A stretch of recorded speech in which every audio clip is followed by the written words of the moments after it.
إن الحمد لله نحمده ونستعينه ونؤمن به ونتوكل عليه ونعوذ بالله من شرور أنفسنا ومن سيئات أعمالنا من يهده الله فلا مضل له ومن يضلله فلا هادي له وأشهد أن لا إله إلا الله وحده لا شريك له وأشهد أن محمدا عبده ورسوله أرسله بالهدى ودين الحق ليظهره على الدين كله ولو كره المشركون اللهم صل على محمد وعلى آل محمد كما صليت على إبراهيم وعلى آل إبراهيم إنك حميد مجيد اللهم بارك على محمد وعلى آل محمد كما باركت على إبراهيم وعلى آل إبراهيم في العالمين إنك حميد مجيد أما بعد فإن خير الكلام كلام الله وخير الهدي هدي محمد صلى الله عليه وسلم وشر الأمور محدثاتها وكل محدثة بدعة وكل بدعة ضلالة وكل ضلالة في النار يا أيها الذين آمنوا اتقوا الله حق تقاته ولا تموتن إلا وأنتم مسلمون يا أيها الناس اتقوا ربكم الذي خلقكم من نفس واحدة وخلق منها زوجها وبث منهما رجالا كثيرا ونساء واتقوا الله الذي تساءلون به والأرحام إن الله كان عليكم رقيبا يا أيها الذين آمنوا اتقوا الله وقولوا قولا سديدا يصلح لكم أعمالكم ويغفر لكم ذنوبكم ومن يطع الله ورسوله فقد فاز فوزا عظيما വിശ്വാസിനികളെ, ജീവിതത്തിൻ്റെ എല്ലാ രംഗങ്ങളിലും നമ്മെ ശ്രദ്ധിച്ച് പരിപാലിച്ചു കൊണ്ടിരിക്കുന്ന അള്ളാഹുവിൻ്റെ നിയമനിർദ്ദേശങ്ങളും അവൻ്റെ വിധി വിലക്കുകളും കഴിവിൻ്റെ പരമാവധി പുലർത്തിപ്പാലിച്ച് തഖ്വയിൽ അധിഷ്ഠിതമായി ജീവിച്ചു മരിക്കാൻ ശ്രദ്ധിക്കണമെന്നും നന്നായി ശ്രമിക്കണമെന്നും ആദ്യം സ്വന്തത്തെയും എല്ലാ ഓരോരുത്തരെയും ഉപദേശിക്കുകയാണ്. അത് അർഹിക്കുന്ന ഗൗരവത്തിൽ വസിയത്ത് ചെയ്യുകയാണ്. മനുഷ്യരെന്നുള്ള നിലക്ക് നാം ഒരു സാമൂഹിക ജീവിയാണ്. അതുകൊണ്ട് തന്നെ സമൂഹത്തിൽ ഇടപെടുന്ന സന്ദർഭങ്ങളിൽ, ഇടകലരുന്ന സന്ദർഭങ്ങളിൽ ഒരുപാട് കാര്യങ്ങൾ നമ്മൾ ശ്രദ്ധിക്കേണ്ടതുണ്ട്. നാം ഇന്ന് അറിയുന്നത് പോലെ സമൂഹത്തിൽ നമ്മൾ ശ്രദ്ധിക്കേണ്ട കാര്യങ്ങൾ ശ്രദ്ധിക്കാത്തത് കൊണ്ട് തന്നെ സമുദായങ്ങൾക്കിടയിൽ, സമൂഹങ്ങൾക്കിടയിൽ, സുഹൃത്തുക്കൾക്കിടയിൽ ഒരുപാട് പ്രശ്നങ്ങൾ നമുക്ക് കാണാൻ സാധിക്കും. അത് പലപ്പോഴും നമ്മളുടെ ഇടപഴകൽ കൊണ്ടുണ്ടാകുന്നതാണ്, നമ്മളെ ഇടപാടുകൾ കൊണ്ടുണ്ടാകുന്നതാണ്. പക്ഷെ അള്ളാഹുവിൻ്റെ റസൂൽ സല്ലല്ലാഹു അലൈഹി വസല്ലമ ആ ഒരു കാര്യത്തിൽ ഏറെ ശ്രദ്ധിച്ച ആളായിരുന്നു. എല്ലാ ആളുകളെയും പരിഗണിച്ച്, ആരെയും പ്രയാസപ്പെടുത്താതെ, ആളുകൾക്ക് വിട്ടുവീഴ്ചകൾ നൽകി ഒരു സമൂഹത്തിൽ നല്ല നിലയിൽ ഇടപഴകി നമുക്ക് മാതൃക കാണിച്ചു തന്നിട്ടുണ്ട്. അതിന് വലിയൊരു ഉദാഹരണമാണ് ഉഹദ് യുദ്ധവുമായി ബന്ധപ്പെട്ട് പിന്നീടുണ്ടായ സംഭവങ്ങൾ. നമുക്കറിയാം, അള്ളാഹുവിൻ്റെ റസൂൽ സല്ലല്ലാഹു അലൈഹി വസല്ലമയുടെ ഒരു കൽപ്പന സഹാബത്ത് ഒന്ന് തെറ്റിച്ചപ്പോൾ ഉഹദിൽ മുസ്ലിങ്ങൾക്കുണ്ടായ പരാജയം അത് വലിയ പരാജയമായിരുന്നു.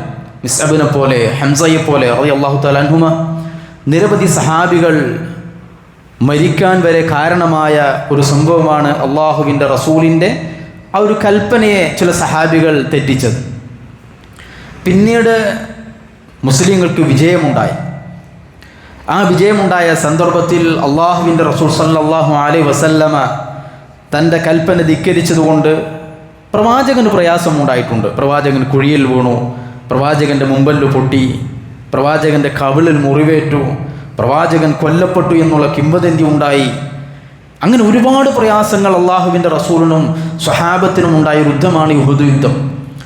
ആ യുദ്ധത്തിന് ശേഷം അള്ളാഹുവിൻ്റെ റസൂൽ സല്ലല്ലാഹു അലൈഹി വസല്ലമ തൻ്റെ കൽപ്പന ധിക്കരിച്ച സഹാബത്തിനോടും മറ്റു സഹാബികളോടും സ്വീകരിച്ചൊരു നിലപാട് വിശുദ്ധ ഖുർആനിൽ അല്ലാഹു സുബ്ഹാനഹു വ തആല എടുത്തു പറഞ്ഞിട്ടുണ്ട്.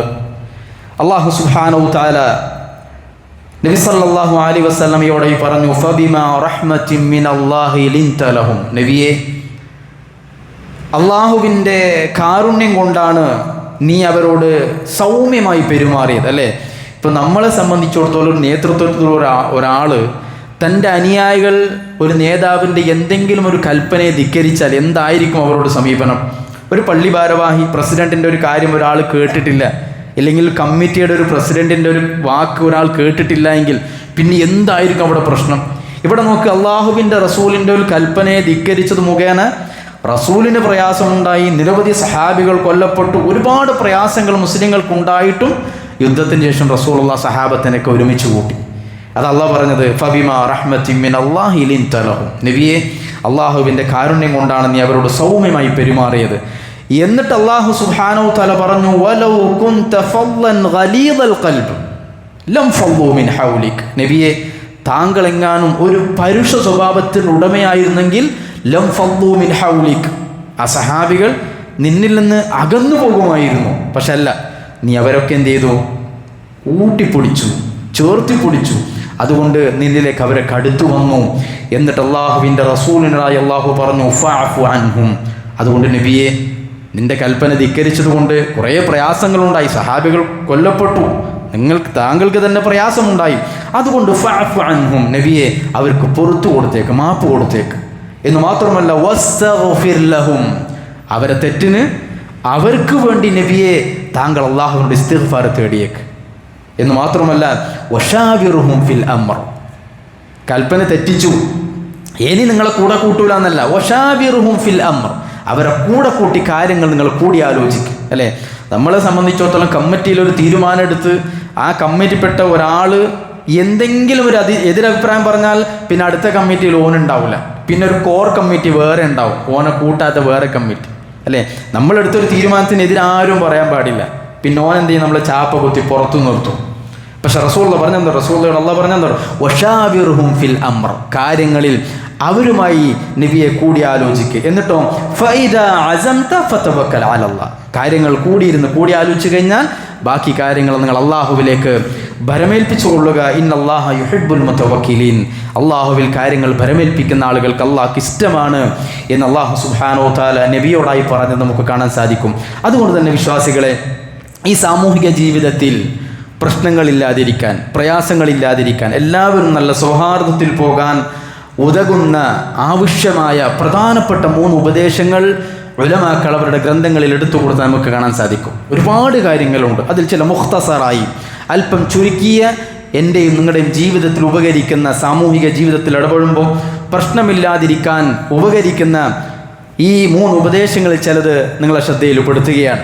അതിലൊന്ന് ഉലമാക്കൾ പറഞ്ഞത് ആളുകളെ അവരുടെ സ്ഥാനമനുസരിച്ച് പരിഗണിക്കുക എന്നുള്ളതാണ്. അല്ലേ, ചില ആളുകളെ സംബന്ധിച്ചിടത്തോളം ഒരാളോടും പ്രത്യേകിച്ചൊരു സ്വഭാവമൊന്നും ഉണ്ടാവില്ല, എല്ലാവരോടും ഒരേ സ്വഭാവത്തിൽ പെരുമാറുന്ന ആളുകളെ കാണാൻ സാധിക്കും.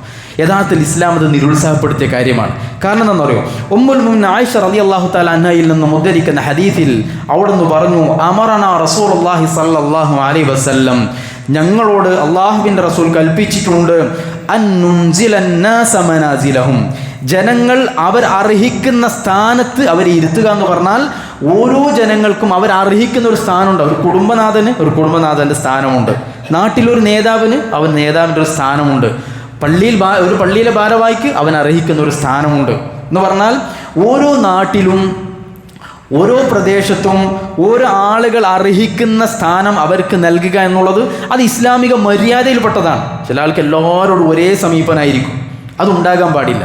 അത് ഉലമാക്കൾ പറഞ്ഞത് ഈ സാമൂഹിക ജീവിതത്തിൽ പ്രശ്നമില്ലാതിരിക്കാൻ ഓരോ ആളുകളും അർഹിക്കുന്ന സ്ഥാനം അവർക്ക് വകവെച്ചു കൊടുക്കുക എന്നുള്ളത് അത് ഈ പ്രശ്നങ്ങളില്ലാതിരിക്കാനുള്ള ഒരു മാർഗമാണ് എന്ന് മാത്രമല്ല അത് അള്ളാഹുവിൻ്റെ റസൂൽ സല്ലല്ലാഹു അലൈഹി വസല്ലമ ഹദീസിൽ പറഞ്ഞ കാര്യമാണ്. അതുകൊണ്ട് തന്നെ ഉലമാക്കൾ പറഞ്ഞു, പലരും ശ്രദ്ധിക്കാത്ത ആ വിഷയത്തിൽ പലരും ശ്രദ്ധിക്കാത്തൊരു കാര്യമാണ് ആരോട് എങ്ങനെ സംസാരിക്കണമെന്നറിയില്ല. ഉലമാക്കൾ പറഞ്ഞു, ഒരു പാമരനോട് സംസാരിക്കുന്നത് പോലെയല്ല ഒരു പണ്ഡിതനോട് സംസാരിക്കേണ്ടത്, അതിന് ചില ആദാബുകളുണ്ട്. അല്ലേ, ഒരു പാമരനായ ഒരു വിവരമില്ലാത്ത ഒരാളോട് സംസാരിക്കുന്നത് പോലെയല്ല ഇൽമിൽ പാണ്ഡിത്യമുള്ള, ദീനിൽ പാണ്ഡിത്യമുള്ള ആളോട് സംസാരിക്കുമ്പോൾ അതിൻ്റേതായ മര്യാദകൾ പാലിക്കേണ്ടതുണ്ട്. അതുപോലെ തന്നെ ഒരു സഹപ്രവർത്തകനോട് അല്ലേ സംസാരിക്കുന്നത് പോലെയല്ല ഇസ്ലാമിൽ നിശ്ചയിക്കപ്പെട്ടൊരു അമീറിനോട് സംസാരിക്കണം. ഞാൻ ആരോടും എന്തും പറയും എന്ന് പറയുന്ന ആളുകളുണ്ട്. എനിക്ക് അങ്ങനെയൊന്നുമില്ല, ഞാൻ ആരോടും എങ്ങനെയും സംസാരിക്കും.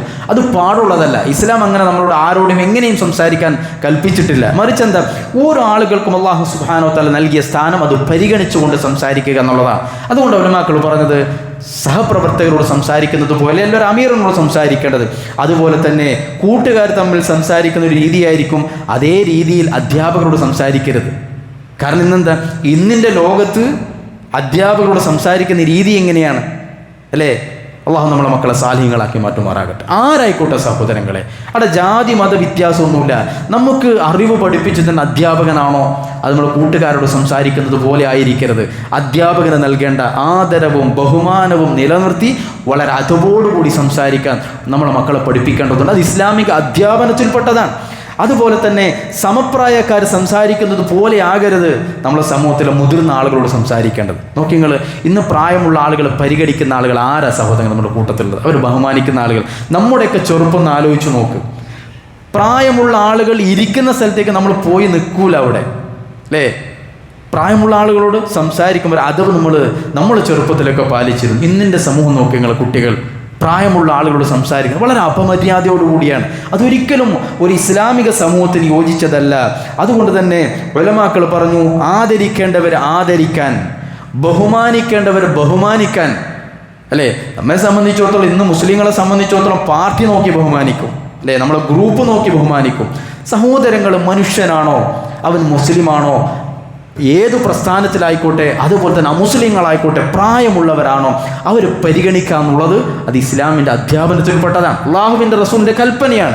ഓരോ ആളുകൾക്കും അവരർഹിക്കുന്ന സ്ഥാനം അവർക്ക് നൽകുക എന്നുള്ളത് അത് ഇസ്ലാമിൻ്റെ മര്യാദയിൽപ്പെട്ടതാണ്. എന്നിട്ട് ഉലമാക്കൾ ഒരുപാട് തെളിവുകൾ അതിന് കൊണ്ടുവരുന്നത് കാണാൻ സാധിക്കും. അതിലൊന്ന് അബൂബക്കർ സിദ്ദീഖ് റളിയല്ലാഹു തആല അൻഹുവിൻ്റെ വാപ്പ അബൂ ഖുഹാഫയുടെ ഇസ്ലാമിക പ്രവേശനവുമായി ബന്ധപ്പെട്ട ഹദീസിൽ കാണാം, ജാ അബൂബക്കറിൻ ബി അബി ഖുഹാഫ ഇലാ റസൂലില്ലാഹി സ്വല്ലല്ലാഹു അലൈഹി വസല്ലമ ഫത്ഹി മക്ക. മക്കം ഫതഹിൻ്റെ ദിവസം, മക്കം ഫതഹ് കഴിഞ്ഞ റസൂലുള്ള ഇരിക്കുകയാണ് കഅബയിൽ. അങ്ങനെ കുറേ ആളുകൾ വന്നു, ബൈഅത്ത് ചെയ്തു, സംഘങ്ങളായി വന്നു, ഇസ്ലാം സ്വീകരിച്ചു, വ്യക്തികൾ വന്നു.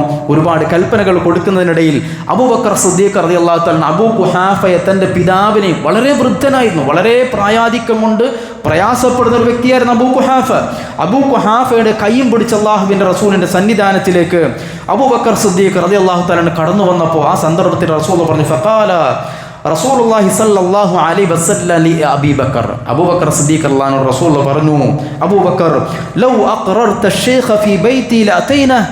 എന്തിനാ ഇത്ര പ്രയാസപ്പെട്ടുകൊണ്ട് അബൂ ഖുഹാഫ തങ്ങളുടെ പിതാവിനെ ഇങ്ങോട്ട് കൊണ്ടുവന്നത്? ഞാൻ അങ്ങോട്ട് വന്ന് കാണുമായിരുന്നല്ലോ.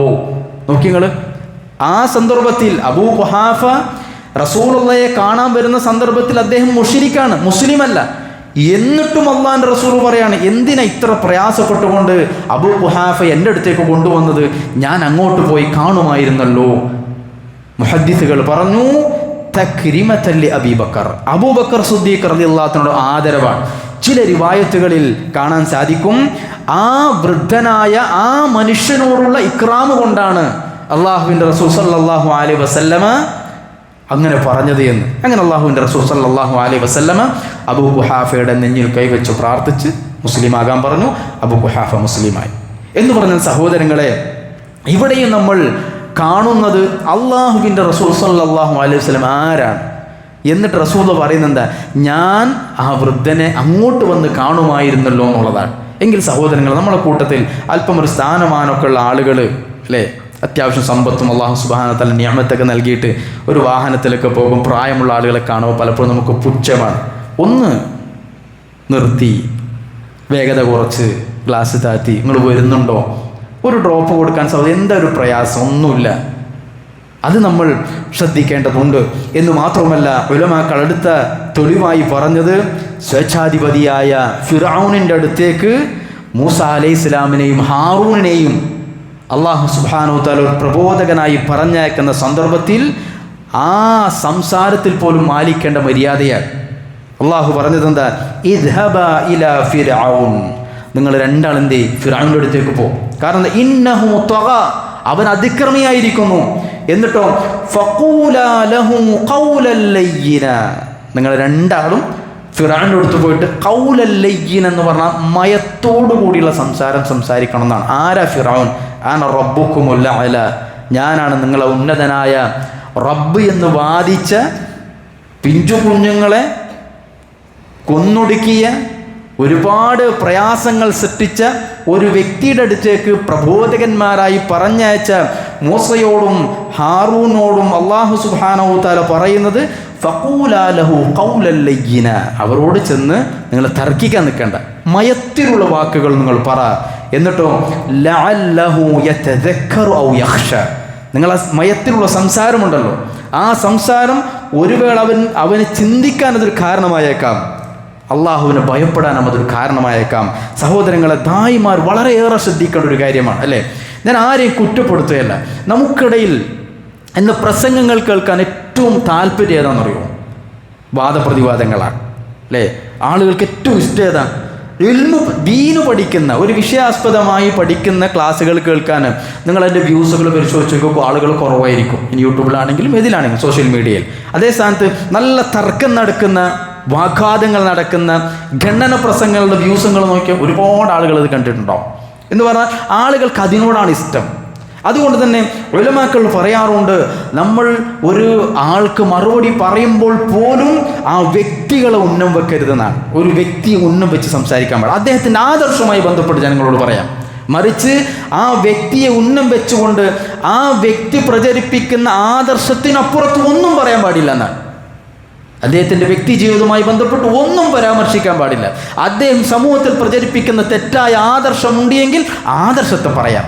അതല്ലാതെ ആ വ്യക്തിയെ ഉന്നം വെച്ചുകൊണ്ട് ഒരിക്കലും ആ വ്യക്തിയെ താറടിച്ച് കാണിക്കുന്ന രൂപത്തിൽ സംസാരിക്കാൻ പാടില്ല എന്നുള്ളത് ഇതിനൊക്കെ തെളിവായി ഉലമാക്കൾ നമുക്ക് പറഞ്ഞു തരുന്നതായി കാണാൻ സാധിക്കും. അതുപോലെ തന്നെ രണ്ടാമതായി പണ്ഡിതന്മാർ നമുക്ക് പറഞ്ഞു തരുന്നൊരു കാര്യം, ജനങ്ങളുടെ ബുദ്ധിയുടെ നിലവാരമനുസരിച്ച് സംസാരിക്കാൻ പഠിക്കുക എന്നുള്ളതാണ്. എല്ലാവരോടും ഒരുപോലെയല്ല. കാരണം എന്താ, ഒരു പഠിച്ചു മനസ്സിലാക്കിയ ഒരാളെ സംബന്ധിച്ചിടത്തോളം അദ്ദേഹത്തെ പോലെ ആയിരിക്കില്ല സാധാരണക്കാർ അല്ലേ. കാര്യങ്ങൾ അത്ര ഗ്രഹിക്കാൻ പറ്റിക്കൊള്ളുന്നില്ല. ഇപ്പം നമ്മൾ 1-2 പ്രാവശ്യം സംസാരിച്ചിട്ട് പിന്നീട് നമുക്ക് ദേഷ്യം വരും. എന്താ ഇത്രയൊക്കെ പറഞ്ഞു കൊടുത്തിട്ട് അദ്ദേഹത്തിന് മനസ്സിലാക്കാത്തതെന്ന് തോന്നിപ്പോവും. അതേപോലെ തന്നെ ഇപ്പോൾ പഠിച്ച് മനസ്സിലാക്കിയ ഒരു ആലിമിനെ സംബന്ധിച്ചിടത്തോളം എന്നെപ്പോലെ അല്ല മറ്റുള്ള ആളുകളെന്ന് അറിയണം. ഞാൻ ഗ്രഹിക്കുന്നത് പോലെ, ഞാൻ മനസ്സിലാക്കുന്നത് പോലെ ഒരാൾക്ക് അത്ര പെട്ടെന്ന് കാര്യങ്ങൾ മനസ്സിലാക്കാൻ സാധിക്കുകയില്ല എന്നുള്ള തിരിച്ചറിവ് ഒരു പണ്ഡിതനുണ്ടാകണം. അതുകൊണ്ട് ആളുകളുടെ ബുദ്ധി അനുസരിച്ച് സംസാരിക്കാൻ പഠിക്കണം എന്ന് ഉലമാക്കൾ പറയാറുണ്ട്. അതിന് അവർ ഹദീസുകളിൽ നിന്ന് നിരവധി സംഭവങ്ങൾ ഉദ്ധരിക്കാറുണ്ട്. അതിൽ പ്രധാനപ്പെട്ടൊരു സംഭവം കാബയുടെ പുനർനിർമ്മാണവുമായി ബന്ധപ്പെട്ടാണ്. നമുക്കറിയുന്നത് പോലെ ഖുറൈശികളാണ് പിന്നീട് കാബ പുനർനിർമ്മിച്ചത്. കാരണം ഇബ്രാഹിം അലൈഹിസ്സലാമും ഇസ്മായിൽ അലൈഹിസ്സലാം അവർ നിർമ്മിച്ചതുപോലെ ആയിരുന്നില്ല, അങ്ങനെയല്ല ഇന്ന് നമ്മൾ കാണുന്ന കാബ. ഒരുപാട് വ്യത്യാസങ്ങൾ അവർ പടുത്തുയർത്തിയ. ഇബ്രാഹിമുൽ ഖവാഇദ മിനൽ ബൈത്ത് വ ഇസ്മായിൽ, ഇബ്രാഹിമും അതുപോലെ തന്നെ ഇസ്മായിൽ അലൈഹിസ്സലാമും കഅബ പടുത്തുയർത്തിയതുപോലെയല്ല ഇന്ന് മക്കയിൽ കഅബയുള്ളത്. ഒരുപാട് മാറ്റങ്ങൾ അതിനുണ്ട്. കാരണം അന്ന് ഇബ്രാഹിം നബി അലൈഹി സ്വലാം പണിത കഅബയെ സംബന്ധിച്ചിടത്തോളം അതിൻ്റെ വാതിൽ നിലത്തും തന്നെയാണ്. ഇന്ന് വാതിൽ എങ്ങനെയുള്ളത്? ഹൈറ്റ് മേലെ പൊങ്ങിയിട്ടാണ് അല്ലെ, സ്റ്റെപ്പിൽ കയറുന്ന രീതിയിലാണ്. അന്ന് അങ്ങനെയല്ല. ഇബ്രാഹിം നബി അലൈഹി സ്വലാം പടുത്തുയർത്ത കഅബക്ക് ഭൂമിയിൽ തന്നെ അകത്തേക്ക് കയറുന്ന രീതിയാണ്. അതുപോലെ തന്നെ കഅബക്ക് അന്ന് 2 വാതിലുണ്ടായിരുന്നു. കയറാൻ ഒരു വാതിൽ, അതേപോലെ തന്നെ ഇറങ്ങാൻ മറ്റൊരു വാതിൽ ഉണ്ടായിരുന്നു. പിന്നീട് മുശ്രിക്കുകൾ, ഖുറൈശികൾ അതിനെ വീണ്ടും പണിതപ്പോൾ ഒരുപാട് മാറ്റങ്ങൾ വരുത്തി. അതിലൊന്നാണ് കാബയുടെ ഉയരം കൂട്ടി, എന്നിട്ട് അതിന് സ്റ്റെപ്പ് കൊടുത്തിട്ട് പിന്നെ കാബയിലേക്ക് കയറുന്ന രീതി ഉണ്ടാക്കി. അതുപോലെ തന്നെ 2 വാതിൽ മാറ്റിയിട്ട് ഒറ്റ വാതിലാക്കി. അതുപോലെ തന്നെ നിങ്ങളൊക്കെ കാബ കണ്ട ആളുകൾക്കൊക്കെ അറിയാം, കാബയുടെ ഒരു ഭാഗം ഇങ്ങനെ ഒരു റൗണ്ട് ഷേപ്പിൽ മറച്ചിട്ട് വെച്ചിട്ടുണ്ടാവും. ഹിജർ ഇസ്മായിൽ എന്ന് പറയും. അതിന് 2 വാതിലുകളുണ്ട്. ആ ഹിജർ ഇസ്മായിലിൻ്റെ അകത്തുകൂടി ഒരാൾ തവാഫ് ചെയ്താൽ തവാഫ് സ്വീകാര്യമല്ല. ഹിജർ ഇസ്മായിലിൻ്റെ പുറത്തുകൂടി എന്ത് ചെയ്യണം? തവാഫ് ചെയ്യണം. കാരണം ഹിജർ ഇസ്മായിൽ എന്ന് പറയുന്ന ആ ഭാഗം ഇബ്രാഹിം നബി അലൈഹി സ്വലാം പടുത്തുയർത്തിയ സന്ദർഭത്തിൽ അത് കാബക്കുള്ളിലായിരുന്നു. പിന്നീട് അതെന്തായി? കാബക്ക് വെളിയിലായി. കാരണം അതിന് ഒരുപാട് കാരണങ്ങളുണ്ട്. അതിലൊരു കാരണം അവരുടെ സാമ്പത്തിക പ്രശ്നമായിരുന്നു. കാരണം സാമ്പത്തിക പ്രശ്നം കൊണ്ട് അവർക്കുള്ള പൈസ കൊണ്ട് കാബ പണിതപ്പം എന്തായി? കാബ ചെറുതായി, ഹിജർ ഇസ്മായിൽ പുറത്തായി. ഇതുമായി ബന്ധപ്പെട്ട് ഹദീസുകളിൽ കാണുന്നൊരു സംഭവമുണ്ട്. അല്ലാഹുവിൻ്റെ റസൂൽ സല്ലല്ലാഹു അലൈഹി വസല്ലമ മക്കം ഫതഹിന് ശേഷം റസൂലുള്ള അധികാരം കിട്ടിയ സന്ദർഭമാണ്. റസൂലുള്ള കഅബ എന്ത് ചെയ്താൽ ആരും ചോദിക്കൂല. റസൂലുള്ളയെ ചോദ്യം ചെയ്യാൻ പിന്നീട് മക്കയിൽ ഒരു മഖ്ലൂഖില്ല. റസൂലുള്ളക്ക് എന്തും ചെയ്യാം. ഭരണാധികാരിയാണ്, പ്രവാചകനാണ്, മക്കം വിജയിച്ചടക്കിയ ആളാണ്. പക്ഷെ എന്നിട്ടും അള്ളാഹുവിൻ്റെ റസൂൽ സല്ലല്ലാഹു അലൈഹി വസല്ലമ ഉമ്മുൽ മുഅ്മിനീൻ ആയിഷ റളിയല്ലാഹു അൻഹയോട് പറയുന്നൊരു വാക്കുണ്ട്, യാ ആയിഷ, അല്ലയോ ആയിഷ, ലൗല അന്ന ഖൗമിക ഹദീസുൻ അഹ്ദുഹും, നിന്റെ ജനതയുണ്ടെന്ന് ഖുറൈശികളെ കുറിച്ച് പറയാൻ, അവർ പിന്നീട് ഇസ്ലാമിലേക്ക് വന്ന മുസ്ലിങ്ങളെ സംബന്ധിച്ചാണ് പറയുന്നത്. നിന്റെ ഖൗമ് അവർ പുതുതായി ഇസ്ലാമിലേക്ക് വന്നിട്ടില്ലായിരുന്നുവെങ്കിൽ ലനഖൽതുൽ കഅബ ഫജഅൽതു ലഹാ ബാബൈനി ബാബുൻ യദ്ഖുലുൻ നാസ് വബാബുൻ യഖ്റുജൂൻ. അവർ പുതുതായിട്ട് ഇസ്ലാമിലേക്ക് കടന്നു വന്നതല്ലായിരുന്നുവെങ്കിൽ ഞാൻ എന്ത് ചെയ്യുമായിരുന്നു? കാബയൊന്ന് പൊളിക്കുമായിരുന്നു. കാബയൊന്ന് പൊളിച്ചിട്ട് അതിന് 2 വാതിലുകൾ നിശ്ചയിക്കും. ഒരു വാതിൽ കൂടി ജനങ്ങൾക്ക് പ്രവേശിക്കാൻ, അതുപോലെ തന്നെ മറ്റു വാതിൽ കൂടി ജനങ്ങൾക്ക് പുറത്തു കടക്കാൻ പറ്റുന്ന രീതിയിൽ 2 വാതിലുകൾ ഞാൻ നിർമ്മിക്കുമായിരുന്നു. മറ്റൊരു റിവായത്തിൽ കാണാം, യാ ആയിഷ, അല്ലയോ ആയിഷ, ലൗല അന്ന ഖൗമിക ഹദീസു അഹ്ദിൻ ബിശിർക്ക്, നിന്റെ സമൂഹം ഉണ്ടല്ലോ, അവർ ഷിർക്കിൽ നിന്ന് ഈ അടുത്ത ദിവസങ്ങളിലാണ് എന്ത് ചെയ്തത്? അവർ ഇസ്ലാമിലേക്ക് കടന്നു വന്നത്. അതല്ലായിരുന്നുവെങ്കിൽ ലഹദംതുൽ കഅബ, ഞാൻ കഅബ എന്തായിരുന്നു? പൊളിക്കുമായിരുന്നു. എന്നിട്ടോ ഫൽസഖ്തുഹാ ബിഅർദിൻ വജഅൽതു ലഹാ ബാബൈനി ബാബൻ ശർഖിയ്യ വബാബൻ ഗർബിയ്യ, ഞാൻ അതിനെ പൊളിച്ച് താഴ്ത്തിയിട്ട് ഇബ്രാഹിം നബി അലൈഹി സ്വലാമിൻ്റെ പിതാമഹൻ എങ്ങനെയാണോ കാബ കെട്ടിയത്, ആ ഭൂമിയിൽ നിന്ന് തന്നെ കാബയിലേക്ക് പ്രവേശിക്കാനുള്ള ഒരു വാതിലും അതിൽ നിന്ന് പുറത്തിറങ്ങാനുള്ള ഒരു വാതിലും എന്നുള്ള രൂപത്തിൽ ഞാൻ അതിനെ പുതുക്കി പണിയുമായിരുന്നു. വസിത്തു ഫീഹാ സിത്തത അസ്റുഇൻ മിനൽ ഹിജ്രി ഫഇന്ന ഖുറൈശൻ ഇഖ്തസർതഹാ ഹൈസു ബനത്തിൽ കഅബ. നമ്മൾ നേരത്തെ പറഞ്ഞില്ലേ, ആ ഹിജ്ർ ഇസ്മായിൽ, അത് റസൂൽ പറയാണ് 6 ഫീറ്റാണ് കഅബയിൽ നിന്ന് പുറത്തേക്കുള്ളത്. ഈ 6 ഫീറ്റും കൂടി ഞാൻ എന്ത് ചെയ്യുമായിരുന്നു? കഅബയിലേക്ക് ചേർത്തി കെട്ടുമായിരുന്നു. കാരണം അത് ഖുറൈശികളാണ് കഅബയിൽ നിന്ന് ഹിജ്ർ ഇസ്മായിൽ പുറത്താക്കിയത് എന്ന് അള്ളാഹുവിൻ്റെ റസൂൽ സല്ലല്ലാഹു അലൈഹി വസല്ലം. നോക്ക് നിങ്ങൾ സഹോദരങ്ങളെ, അള്ളാഹുവിൻ്റെ റസൂലിന് അധികാരമുണ്ട്, കഴിവുണ്ട്, സാമ്പത്തികമായി സഹാബത്തോട് പറഞ്ഞാൽ അവർ സാമ്പത്തികമായി സഹായിക്കാനും തയ്യാറുണ്ട്. എന്നിട്ടും അവിടേക്ക് ഇസ്ലാമിലേക്ക് പുതുതായി കടന്നു വന്ന ഖുറൈശികളുടെ മനസ്സിനൊരു പ്രയാസം ഉണ്ടാവും. എന്താ? അവർ പണിതൊരു കഅബയെ റസൂൽ അധികാരം കിട്ടിയ ഉടനെ പൊളിച്ച്. കാരണം എന്താ? പിന്നീട് വന്ന ഖുറൈശികൾക്ക് അറിയില്ല ആദ്യകാലത്ത് കഅബ എങ്ങനെ ഉണ്ടായിരുന്നു എന്നുള്ളത്. അവർ കാണുന്ന കഅബ എങ്ങനെയാണ്? അന്ന് റസൂലുള്ള മക്കം ഫതഹിന് എങ്ങനെയാണോ കഅബ ഉള്ളത് അതുപോലെയാണ്. പക്ഷെ ആ കഅബയെ പൊളിക്കുന്നത് ഖുറൈശികൾക്കിടയിൽ വലിയ പ്രയാസം ഉണ്ടാക്കും. അധികാരമുണ്ടായിട്ടും അള്ളാഹുവിൻ്റെ റസൂൽ സല്ലല്ലാഹു അലൈഹി വസല്ലം അത് ചെയ്തിട്ടില്ല. ഇത് മാത്രമല്ല, ഉമ്മുൽ മുഅ്മിനീൻ ആയിഷ റളിയല്ലാഹു തആല അൻഹ റസൂലുള്ളാഹിയോട് ചോദിക്കും, നബി എന്തിനാണ് ഖുറൈശികൾ ഇങ്ങനെ ചെയ്തത്? ഇബ്രാഹിം നബി അലൈഹിസ്സലാം പണിത കഅബ എന്തിനാണ് ഖുറൈശികൾ ഇങ്ങനെ ചെയ്തത് എന്നുള്ള ചോദ്യത്തിന് 2 ഉത്തരങ്ങളാണ് അള്ളാഹുവിൻ്റെ റസൂൽ സല്ലല്ലാഹു അലൈഹി വസല്ലം നൽകിയത്. അതിലൊന്ന്, അവർക്ക് സാമ്പത്തികമായ പ്രയാസമുണ്ടായത് കൊണ്ടാണ് ആയിഷ. അവരുടെ കയ്യിൽ ഹലാലായ സമ്പത്ത് കുറവായതുകൊണ്ട് ഹലാലായ സമ്പത്ത് മാത്രമേ എന്ത് ചെയ്തിട്ടുള്ളൂ? കഅബയുടെ പുനർനിർമ്മാണത്തിന് ഖുറൈശികൾ ഉപയോഗിച്ചിട്ടുള്ളൂ. രണ്ടാമത്തത്, അതിൻ്റെ അതിൻ്റെ പടികൾ ഉയർത്തിയതിന് അള്ളാഹുവിൻ്റെ റസൂൽ സല്ലല്ലാഹു അലൈഹി വസല്ലം പറഞ്ഞതെന്നറിയോ? അത് അവർക്കിഷ്ടമുള്ള ആളുകളെ കഅബയിൽ കയറ്റാനും ഇഷ്ടമില്ലാത്ത ആളുകളെ കഅബയിൽ തടയാനും ഖുറൈശികൾ ചെയ്ത പണിയാണ് ആയിഷ. അപ്പോൾ നോക്കി, നിങ്ങൾ എന്തായാലും ഇത് ചെയ്യണ്ടേ? ആ സ്റ്റെപ്പ് മാറ്റി 2 സ്റ്റെപ്പ് ഉണ്ടാക്കണ്ടേ? അള്ളാഹു റസൂൽ പറഞ്ഞു അങ്ങനെ. അതുകൊണ്ടാണ് എന്നിട്ടും ആ ഹദീസിൽ അവസാനമായി അള്ളാഹു റസൂൽ പറഞ്ഞു, വലൗലാ ഖൗമിക ഹദീസുൻ നഹ്ദുഹും ബിൽ ജാഹിലിയ്യ. ആയിഷ, അവർ ജാഹിലിയത്തിൽ നിന്ന് അടുത്ത കാലത്ത് ഇസ്ലാമിലേക്ക് വന്നിട്ടില്ലായിരുന്നുവെങ്കിൽ ഫഖാഫൻ തുൻകിറ ഖുലൂബുഹും, അവരുടെ ഹൃദയങ്ങൾക്ക് പ്രയാസകരമാകുമെന്ന് ഞാൻ ഭയപ്പെട്ടു എന്നാണ്. ഫഖാഫ്, ഞാൻ ഭയപ്പെടുന്നു എന്നാണ്. എന്താ? എൻ്റെ ഈ പ്രവൃത്തി, കഅബ പൊളിച്ചു പണിക എന്നുള്ള ഒരു പ്രവൃത്തി അവരുടെ മനസ്സിന് പ്രയാസമുണ്ടാക്കുമായിരുന്നില്ല എങ്കിൽ ഞാനത് ചെയ്തേനെ എന്ന് അള്ളാഹുവിൻ്റെ റസൂൽ സല്ലല്ലാഹു അലൈഹി വസല്ലമ ആയിഷ റളിയല്ലാഹു തആലയോട് പറഞ്ഞതായി നമുക്ക് കാണാൻ സാധിക്കും. അതുപോലെ തന്നെ മുആദ് ഇബ്നുൽ ജബൽ റളിയല്ലാഹു തആല അൻഹു അള്ളാഹുവിൻ്റെ റസൂൽ സല്ലല്ലാഹു അലൈഹി വസല്ലം യാത്രയിൽ മുആദിനെ വിളിച്ച് അള്ളാഹുവിൻ്റെ റസൂൽ സല്ലല്ലാഹു അലൈഹി വസല്ലം ചില ചോദ്യങ്ങൾ ചോദിക്കുന്നു. യാ മുആദ്, മാ ഹഖ്ഖുല്ലാഹി അലൽ ഇബാദ്, വമാ ഹഖുൽ ഇബാദി അലല്ലാഹ്. മുആദ്, എന്താണ് ഒരു അടിമക്ക് തൻ്റെ റബ്ബിനോടുള്ള ബാധ്യത, അതുപോലെ തന്നെ ഒരു റബ്ബിന് തൻ്റെ അടിമയോടുള്ള ബാധ്യത എന്താണെന്ന് മുആദ് നിനക്കറിയോ? ഖാലു അല്ലാഹു റസൂലു അലം. മുആദ് പറഞ്ഞു, അത് അല്ലാഹുവിനും അവൻ്റെ റസൂലിനുമാണ് അറിയുക. അന്നേരം അല്ലാഹുവിൻ്റെ റസൂൽ സല്ലല്ലാഹു അലൈഹി വസല്ലം പറഞ്ഞു, ഹഖുല്ലാഹി അലൽ ഇബാദ് അയ്യഅ്ബുദുഹു വലാ യുശ്രികൂ ബിഹി ഷൈഅ. ഒരു അടിമക്ക് തൻ്റെ ഉടമയോടുള്ള ബാധ്യത എന്ന് പറയുന്നത് അവന് മാത്രം ഇബാദത്ത് ചെയ്യുക. ആ ഇബാദത്തിൽ ശിർക്ക് കലർത്താൻ പാടില്ല, പങ്കു ചേർക്കാൻ പാടില്ല. അതുപോലെ തന്നെ ഒരു ഉടമക്ക് അഥവാ അള്ളാഹുവിന് തൻ്റെ അടിമയോടുള്ള ബാധ്യത അല്ലാ യുശ്രിക അല്ലാ യുഅദ്ദിബ മല്ലാ യുശ്രികു ബിഹി ഷൈഅ.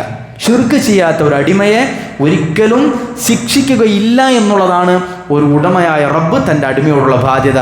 ഇത് കേട്ട മാത്രയിൽ അള്ളാഹുവിൻ്റെ റസൂലിനോട് മുആദ് ഇബ്നു ജബൽ റളിയല്ലാഹു തആല ചോദിച്ചു, അഫലാ ഉബശ്ശിറു നാസ്, നബിയെ ഞാൻ ജനങ്ങളോട് നടന്നു പറയട്ടെ? അന്നേ റസൂൽ പറഞ്ഞു, ലാ തുബശ്ശിറുഹും ഫയത്തഖിലു. നീ ഇപ്പം എന്ത് ചെയ്യണ്ട, ജനങ്ങളോട് പറയണ്ട. കാരണം അവർക്ക് ഇത്തിക്കാലുണ്ട്. കാരണം എന്താ, അവർ ഇബാദത്ത് ചെയ്യാതെ കാരണം അള്ളാഹുൽ വിശ്വസിച്ച് അങ്ങനെ ജീവിക്കും, അങ്ങനെ ജീവിച്ച് മരിച്ചു പോകും. കാരണം ഹദീസുകളിൽ കാണാം, മുആദ് ഇബ്നു ജബൽ റളിയല്ലാഹു തആല അൻഹു മരണാസന്നനായി കിടക്കുന്ന സന്ദർഭത്തിൽ അള്ളാഹുവിൻ്റെ റസൂൽ എന്ന് കേട്ട ഈ ഹദീസ് ഞാൻ അത് ജനങ്ങൾക്ക് പഠിപ്പിച്ചില്ല എങ്കിൽ ഞാനൊരു കുറ്റക്കാരനായി പോകുമെന്നുള്ള അർത്ഥത്തിലാണ് മുആദ് റളിയല്ലാഹു തആല ഇത് പറഞ്ഞു കൊടുത്തത് എന്ന് പറഞ്ഞ റസൂൽ നോക്കിങ്ങൾ ആ സന്ദർഭത്തിൽ പോലും മുആദിനോട് പറഞ്ഞ് തിരക്കു കൂട്ടണ്ടെന്നാണ്. ഇതാണ് സഹോദരങ്ങളെ നമുക്കും പറയുവാനുള്ളത്. പലരും പ്രത്യേകിച്ച് ചെറുപ്പക്കാർ ദീനു മനസ്സിലാക്കി, സുന്നത്ത് മനസ്സിലാക്കി, തൗഹീദ് മനസ്സിലാക്കി കടന്നു വരും. പക്ഷെ അവർ താടി വെച്ചിട്ടുണ്ടാവില്ല. അങ്ങനെയുള്ള കുട്ടികളെ കാണുമ്പോൾ ചില ആളുകൾക്ക് വെറുപ്പാണ്, പരിഹസിക്കും. എന്താണ് ഈ താടി പഠിച്ച് നടക്കുന്നത്? ചെയ്യരുത് സഹോദരങ്ങളെ. കാരണം അവർക്ക് ബോധ്യപ്പെടണം. ചില സുഹൃത്തുക്കൾ, ചില ചെറുപ്പക്കാരുടെ പാൻറ്റ് ചിലപ്പോൾ നിരാണിക്ക് താഴെ ഉണ്ടാകും. അവർ കാര്യം പഠിച്ചു വരുന്നേ ഉള്ളൂ. അവർ പലപ്പോഴും ഇങ്ങനെയുള്ള ആളുകളെ വിമർശിക്കുന്ന എവിടെ നിന്നറിയോ? പൊതുസമൂഹത്തിൽ വെച്ചുകൊണ്ടാണ്. അങ്ങാടിയിൽ വെച്ചുകൊണ്ട് പരിഹസിക്കും. എന്താണ് ഈ താടി വെച്ച് നടക്കുന്നത്? നീ എന്താണ് ഇങ്ങനെ നിര്യാണിക്ക് താഴെ വസ്ത്രം? അത് അവർക്ക് പ്രയാസം ഉണ്ടാകും. അത് ഇസ്ലാമിൻ്റെ രീതിയല്ല. ഒരു സാവകാശം കൊടുക്കുക എന്നുള്ളത് ഇസ്ലാമിൻ്റെ അധ്യാപനത്തിൽപ്പെട്ടതാണ്. സാവകാശം ഓരോരുത്തരുടെ ഖദറനുസരിച്ചിട്ട് നമ്മൾ കാര്യങ്ങൾ മനസ്സിലാക്കുന്നത് പോലെ എല്ലാവരും മനസ്സിലാക്കണമെന്ന് വിചാരിക്കുന്നത് തെറ്റാണ്. കാരണം അള്ളാഹുവിൻ്റെ റസൂൽ സല്ലല്ലാഹു അലൈഹി വസല്ലം ഹദീസുകൾ അതിലാണ് നമുക്ക് തെളിവുള്ളത്. അതുകൊണ്ട് സഹോദരങ്ങളെ, പറയപ്പെട്ടതുപോലെ സാമൂഹിക ജീവിതത്തിൽ പ്രശ്നങ്ങളില്ലാതിരിക്കാൻ, പ്രയാസങ്ങളില്ലാതിരിക്കാൻ നമ്മൾ കുറേയേറെ ശ്രദ്ധിക്കേണ്ടതുണ്ട്. അല്ലാഹു സുബ്ഹാനഹു വ തആല അത്തരത്തിൽ നല്ല മര്യാദകൾ പാലി ജീവിക്കുന്ന യഥാർത്ഥ വിശ്വാസികളിൽ നമ്മൾ എല്ലാവരും പൊഴുത്ത് അനുഗ്രഹിക്കുമാറാകട്ടെ. അഖൂലു ഖൗലി ഹാദാ വഅസ്തഗ്ഫിറുല്ലാഹ ലി വലക്കും വലിസായിരിൽ മുസ്ലിമീന മിൻ കുല്ലി ദംബ് ഫസ്തഗ്ഫിറുഹു ഇന്നഹു ഹുവൽ ഗഫൂറുർ റഹീം. അൽഹംദുലില്ലാഹി റബ്ബിൽ ആലമീൻ വൽആഖിബത്തു ലിൽ മുത്തഖീൻ വലാ ഉദ്വാന ഇല്ലാ അലൽ ളാലിമീൻ വസ്സലാത്തു വസ്സലാമു അലാ അഷ്റഫിൽ അംബിയാഇ വൽ മുർസലീൻ നബിയ്യിനാ മുഹമ്മദിൻ വഅലാ ആലിഹി വസഹ്ബിഹി അജ്മഈൻ ഒമൻ സാര അല നഹ്ജിഹി വസ്തന്ന ബിസുന്നതിഹി ഇലാ യൗമിദ്ദീൻ അമ്മാ ബഅദ്. ഒരിക്കൽ കൂടി അള്ളാഹുവിനെ സൂക്ഷിച്ച് ജീവിക്കണേ എന്ന് ഉണർത്തുകയാണ്, ഉപദേശിക്കുകയാണ്. അതുപോലെ തന്നെ മൂന്നാമതായി ഉലമാക്കൾ നമുക്ക് നൽകുന്ന ഒരു ഉപദേശമാണ് അവസരോചിതം പെരുമാറാൻ പഠിക്കുക എന്നുള്ളതാണ്. ഓരോ സാഹചര്യവും സന്ദർഭവും അനുസരിച്ച് ജനങ്ങളോട് പെരുമാറാൻ പഠിക്കുക എന്നുള്ളത് അത് വലിയൊരു കാര്യമാണ്. ഇന്നിൻ്റെ ആളുകളെ സംബന്ധിച്ചിടത്തോളം തീരെ മനസ്സിലാക്കാത്തൊരു കാര്യമാണ്, അല്ലേ? സാഹചര്യവും സന്ദർഭവും മനസ്സിലാക്കിയിട്ട് വേണം പെരുമാറാൻ. അതിലൊന്നാമതായി ഉലമാക്കൾ കൊണ്ടുവരുന്നൊരു തെളിവ് അനാവശ്യ കാര്യങ്ങളിൽ ഇടപെടാതിരിക്കുക എന്നുള്ളതാണ്. എന്നിട്ട് അബൂ ഹുറൈറ നാം തുറമുദ് ഉദ്ധരിക്കുന്ന ഹദീസ് അവിടുന്ന് കൊടുക്കുകയാണ്, മിൻ ഹുസ്നിൽ ഇസ്ലാമിൽ മർഇ തർക്കുഹു മാ ലാ യഅനി. ഒരു ഇസ്ലാമിക നന്മയിൽപ്പെട്ടതാണ് തർക്കുഹു മാ ലാ യഅനി, നമുക്ക് ആവശ്യമില്ലാത്ത അനാവശ്യ കാര്യങ്ങളിൽ നിന്ന് വിട്ടു നിൽക്കുക എന്നുള്ളത്. സഹോദരങ്ങൾ, നമ്മൾ നടന്നു പോകുമ്പോൾ പലതും കാണും. എല്ലാത്തിലും പോയി ഇടപെടണ്ട. നമ്മളെ കൊണ്ട് സാധിക്കുന്ന കാര്യത്തിൽ മാത്രം ഇടപെട്ടാൽ മതി. എല്ലാ വിഷയത്തിലും പോയി തലയിടുക എന്നുള്ളത് അത് ഇസ്ലാമിക മര്യാദയിൽപ്പെട്ട നമുക്ക് ഉപകാരപ്പെടാത്തൊരു കാര്യമാണോ? നമ്മളൊരു കാര്യത്തിൽ ഇടപെട്ടാൽ അതുകൊണ്ടൊരു പ്രയോജനം ഉണ്ടാകണം. അല്ല നമ്മളും കൂടി പോയി അതിന് പ്രശ്നങ്ങൾ കൂട്ടാനാണെങ്കിൽ അവിടെ ഇടപെടണ്ട. നമുക്കതിന് കഴിവില്ല എങ്കിൽ അത് ഇസ്ലാമിൻ്റെ നന്മയിൽപ്പെട്ടതാണ് എന്നുള്ളതാണ് ഉലമാക്കൾ പറയുന്നത്. അതുപോലെ തന്നെ ഒരു വീട്ടിൽ ആളുകൾ പെരുമാറുന്നത് പോലെ സംസാരിക്കുന്നത് പോലെയല്ല അള്ളാഹുവിൻ്റെ മസ്ജിദിൽ വന്നാൽ അതിനൊരു മര്യാദയുണ്ട്, അല്ലേ? അതാണ് ഉലമാക്കൾ പറയുന്നത്. ഒരു സാഹചര്യവും സന്ദർഭവും അനുസരിച്ച് ആളുകൾ ഇടപെടാനും പഠിക്കണം എന്നുള്ളതാണ്. അല്ല, വീട്ടിൽ നമ്മൾ എങ്ങനെയായിരിക്കും പെരുമാറുക? ഇപ്പം നോക്കി നിങ്ങൾ, പഴമക്കാരായ ആളുകളെ സംബന്ധിച്ചിടത്തോളം അവർ പള്ളിക്ക് നൽകുന്ന ഒരു ഇക്റാമുണ്ടല്ലോ, ഒരു ആദരവ്, ബഹുമാനം. ഇന്നെന്താ സഹോദരങ്ങൾ, പള്ളിയിലെല്ലാ തമാശകളും കടക്കലും കളിക്കലും എന്തിനേറെ സഹോദരങ്ങൾ ഒറ്റയ്ക്കിരുന്ന് നമ്മൾ ഫേസ്ബുക്കും ഇൻസ്റ്റാഗ്രാമൊക്കെ പള്ളിയിൽ നിന്ന് കാണുന്ന ആളുകളില്ലേ? ഇത് അള്ളാഹുവിൻ്റെ മസ്ജിദല്ലേ? വീട്ടിൽ നിന്ന് കാണുന്നത് പോലെയാണോ പള്ളിയിൽ കാണേണ്ടത്? അല്ല, ഇത് ഇബാദത്തിന് വേണ്ടി ഒഴിഞ്ഞു വെച്ച സ്ഥലമാണ്. അതുകൊണ്ട് അത് ഒരു സാഹചര്യം മനസ്സിലാക്കി നമ്മൾ പെരുമാറാൻ പഠിക്കണം എന്നുള്ളതാണ്. അതേപോലെ തന്നെ സഹോദരങ്ങൾ, നമ്മൾ കല്യാണ വീട്ടിൽ പോയാൽ ഒരു പെരുമാറ്റം ഉണ്ടാവും, അതേപോലെ മരണ വീട്ടിൽ പറ്റുമോ? ഇന്ന് നോക്കുങ്ങൾ, നമ്മൾ പലപ്പോഴും പറയാറുണ്ട്, ഇന്ന് ഒരു മരണ വീട് എങ്ങനെയാണ് സഹോദരങ്ങളെ? ഇത് ഒരു വഴിയിൽ പോകുന്ന ആൾ കൂടി കണ്ടിട്ട് ഒരു വീട്ടിലേക്ക് കയറിയ ആൾക്ക് സംശയമാവും, ഇത് സൽക്കാരാണോ അല്ല ഒരു മരിച്ച വീടാണോ എന്നുള്ളത്. ഇങ്ങനെ ഒരു മരണം അറിഞ്ഞിട്ട് വന്ന ഒരാളല്ല, മറിച്ച് നടന്നു പോകുന്ന ഒരാൾ കുറേ ആൾ കൂടി കണ്ടിട്ട് ആ വീട്ടിലേക്ക് കയറിയാൽ അകത്ത് കയറണം. ഒരു മയ്യത്ത് കാണുമ്പോഴേ അറിയുള്ളൂ ഇത് മരണ വീടാണെന്നുള്ളത്, അല്ലേ? ആളുകൾ ഒരാളെ മരിച്ചു കിടത്തിയിട്ടുണ്ടാവും, പുറത്ത് ആളുകളോ പൊട്ടിച്ചിരിയും തമാശയും മൊബൈൽ നോക്കലും കളി പറയലും ഇങ്ങനെ ഉണ്ടാവും. അതൊക്കെ മാറി മരണം പോലും മനുഷ്യനെ എന്താ പറയുക, ഒരു പരലോക ചിന്തയില്ലാത്തടത്തേക്ക് എത്തിച്ചിരിക്കുന്ന ഒരു സന്ദർഭത്തിലാണ് നമ്മൾ ജീവിച്ചുകൊണ്ടിരിക്കുന്നത്. അതുകൊണ്ട് തന്നെ അക്കാര്യം നമ്മൾ വളരെയേറെ ശ്രദ്ധിക്കേണ്ടതുണ്ട്.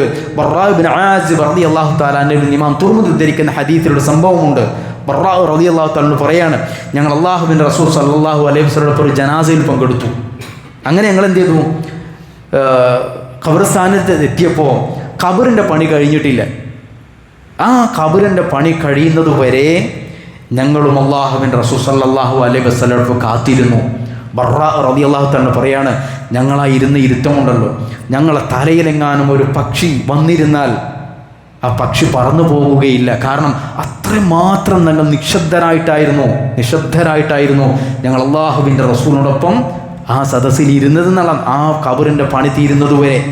ഇതാണ് ഒരു ജനാസ, ഒരു മരിച്ച വീട്ടിൽ ഒരു മുസ്ലിം പാലിക്കേണ്ട മര്യാദ എന്ന് നാം അറിയേണ്ടതുണ്ട്. അതുപോലെ തന്നെ നമ്മൾ രോഗസന്ദർശനവുമായി ബന്ധപ്പെട്ട് ഇസ്ലാമിൽ ഒരുപാട് മര്യാദകളുണ്ട്. ഉലമാക്കൾ പറഞ്ഞു തരുന്ന മറ്റൊരു കാര്യമാണ് രോഗസന്ദർശനവുമായി ബന്ധപ്പെട്ട് അവർ പറയുന്നത്, ഒരു വിനോദസഞ്ചാരത്തിന് പോകുന്നത് പോലെയല്ല ഒരു രോഗിയെ കാണാൻ പോകേണ്ടെന്നുള്ളതാണ്. ഏതുവരെ ഉലമാക്കൾ പറഞ്ഞെന്നറിയോ, ഒരു രോഗിയെ കാണാൻ പോകുന്ന സന്ദർഭത്തിൽ നമ്മുടെ വസ്ത്രവിധാനത്തിൻ്റെ കാര്യത്തിൽ പോലും ശ്രദ്ധിക്കണം എന്നുള്ളതാണ്, അല്ലേ?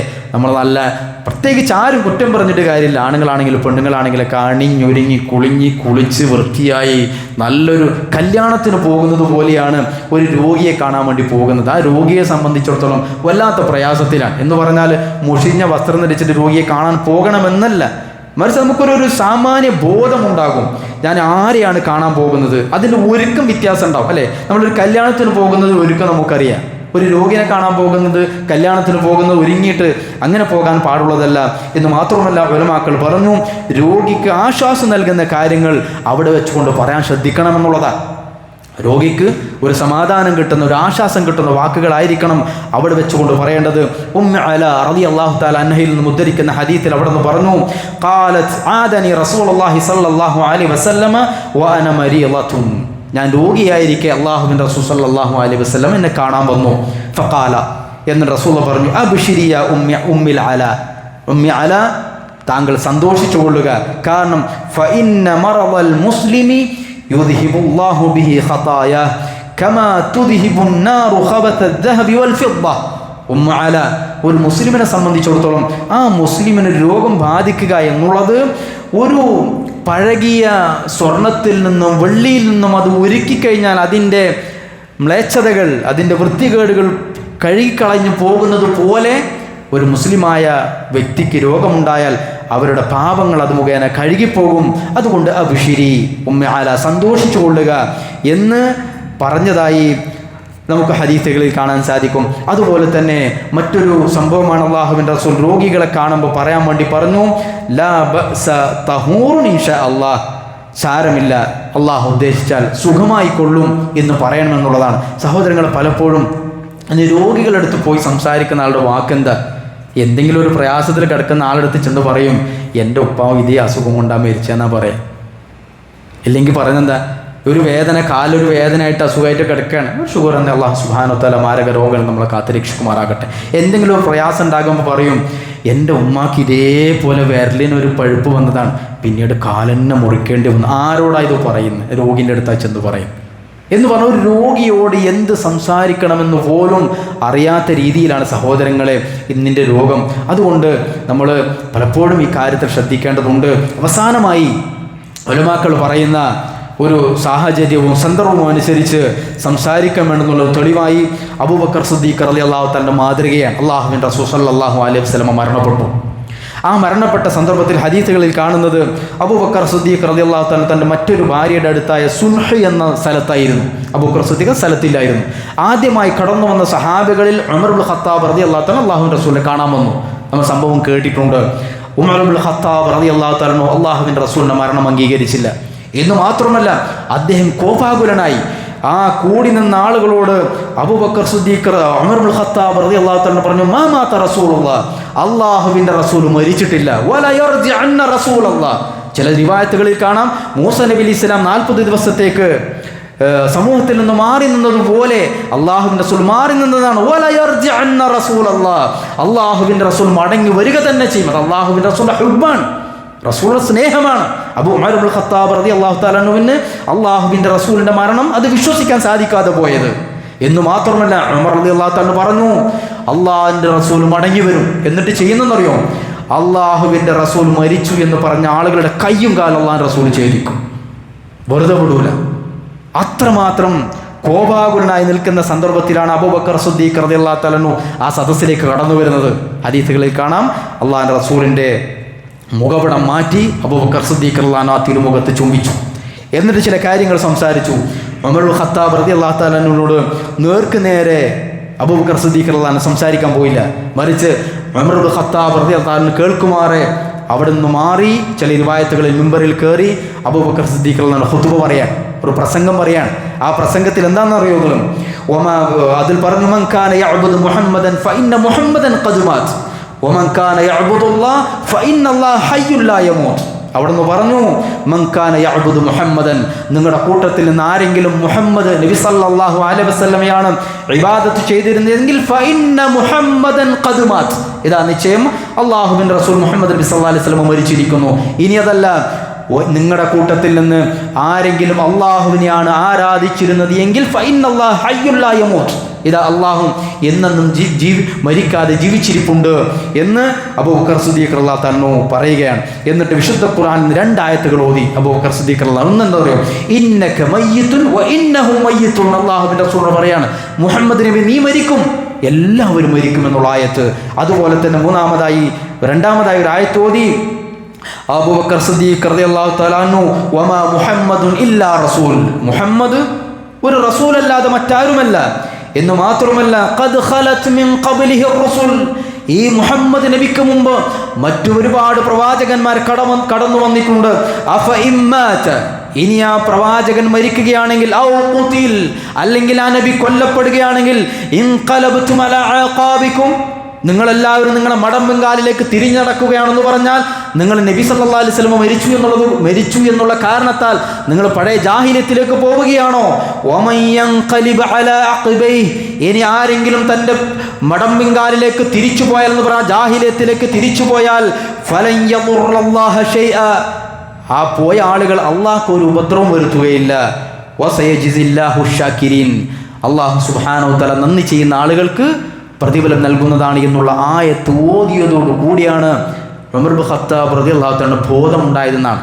ഇതിൽ നിന്ന് ഉലമാക്കൾ തെളിവ് പിടിക്കുന്നത് ഒരു സാഹചര്യവും സന്ദർഭവും നോക്കി ആളുകളോട് സംസാരിക്കാൻ പഠിക്കണമെന്നുള്ളതാണ്. അതാണ് ഇസ്ലാമിക മര്യാദയിൽപ്പെട്ടത്. അല്ലാഹു സുബ്ഹാനഹു വ തആല കാര്യങ്ങൾ യഥാവിധം പഠിച്ചു മനസ്സിലാക്കി ആളുകളോട് വർത്തിക്കാൻ നമുക്ക് സഹായം നൽകുമാറാകട്ടെ.